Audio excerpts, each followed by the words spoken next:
Hey everyone, my name is Bola Shokunbi. I'm the founder and CEO of Clever Girl Finance, and welcome to Clever Girl Finance TV. In this video, I'm going to be sharing with you 6 key mistakes that you need to avoid when it comes to achieving your financial goals.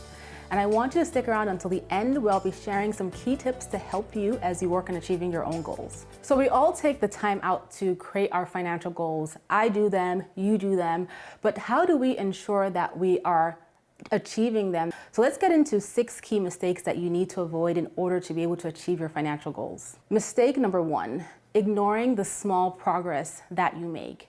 A lot of times when we make small progress with our finances, we tend to overlook it and not even acknowledge the fact that we have made this progress. So for instance, making a $10 payment to your credit card, or even paying your bills on time. These are things that are actually progress and are leading us closer towards our financial goals. But if you don't acknowledge them, you're not going to be motivated to keep going. So you have to acknowledge your small progress, your small wins. They count and they add up. Mistake number 2 is focusing solely on your long-term goals. So we all have these really big, lofty goals that we have set: save X amount of money by the end of the year or in the next 5 years. And sometimes when we look at these goals, they can seem super massive and super overwhelming.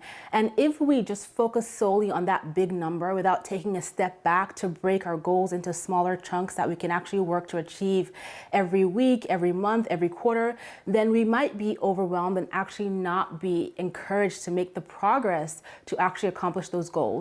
So instead of just focusing solely on your long-term goals, take a step back, take those long-term goals and break them down into smaller chunks and take action on the things you can do every week, every month, every quarter that leads you up to that big overall goal. Mistake number 3 is a lack of accountability. So when there is no one or nothing to keep us accountable, we are less likely to accomplish our goals. And this means finding the right people or the right things to empower and motivate you to keep going. It could be a best friend who's also working on improving her finances. It could be a coworker or an acquaintance who's on the same path as you when it comes to achieving financial wellness. But you want to find someone that you can talk to and exchange ideas with, and someone who can pick you up and motivate you on those days when you're feeling really down when it comes to accomplishing your goals.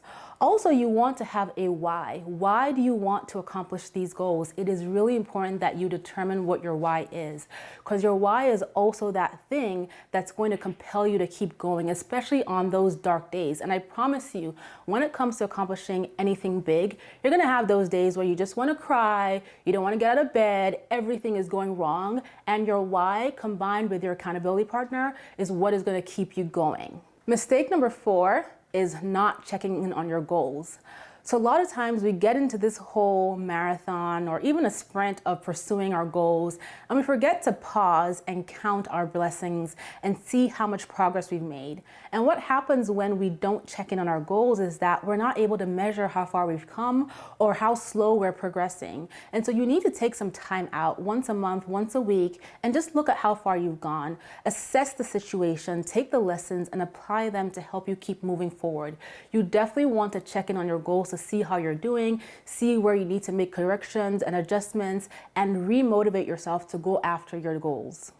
Mistake number 5 is dismissing your progress. And this is kind of similar to mistake number 4 and even mistake number 1. However, this is when we verbally say, oh, that thing, it's not a big deal, or, oh, I only did that small thing.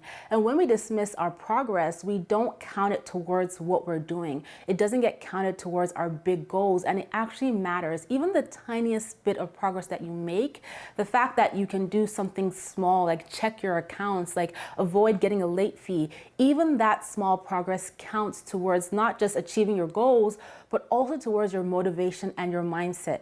And so it doesn't matter how small your achievement is or your win is, you don't want to dismiss it. So be mindful of the things that you're saying when it comes to your goals. Oh yeah, that small thing it might be a small thing, but it actually is a big deal when it comes to you accomplishing your goals.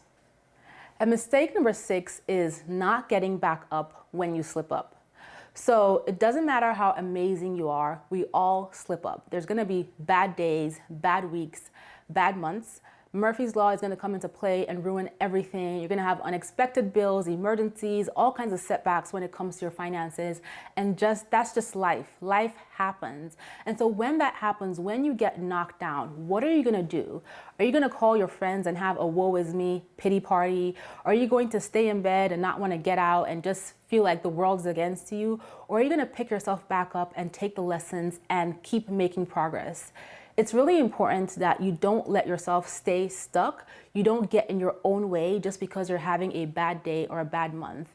And you're really going to have to dig deep into your why. Why do you want to accomplish your goals? And let that motivate you and empower you to get back up, dust yourself off, and keep moving towards accomplishing your financial goals.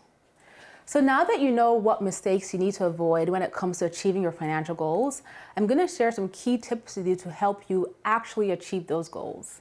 So tip number one, you're going to need to get out of your comfort zone. You cannot be successful in the place that you feel most comfortable. Achieving your big financial goals, achieving your big life goals requires you to get uncomfortable. And that means doing things that you may not like to do, like getting the part-time job, waking up early, putting extra money towards your debt repayments. All those things that you don't like to do, you're gonna have to make that your new normal and get out of your comfort zone. Tip number two, you need to get sick of mediocre crap in your life. You know when you're doing something that's like below average. You know when you're not acting at your full potential. You know when you're doing the things that cause you to slip up, especially when it comes to your finances. The overspending, the overextending yourself with your budget, the shopping when you should be putting that money towards paying your bills. You want to get sick of that stuff and bring your why out, dust it off, put it in front of your face and be like, okay, I want this thing bad enough. I'm gonna do what it takes to actually accomplish my goals, to stay successful. And that means I'm going to minimize the amount of mediocre crap I allow in my life. Tip number three is you're going to have to face your triggers head on. So what are the things that cause you to act a certain way and derail you from your financial goals? Could it be that you're driving by the mall every day after work and that's like the trigger that causes you to pause and go shopping? Could it be someone in your life that is just not a good influence and every time they hang around you, they cause you to spend so much money and just set yourself back with your financial goals? You're gonna have to think about that. So you really want to identify what your triggers are and who those people or things are that cause you to act in a way that is not in complement to you achieving your financial goals.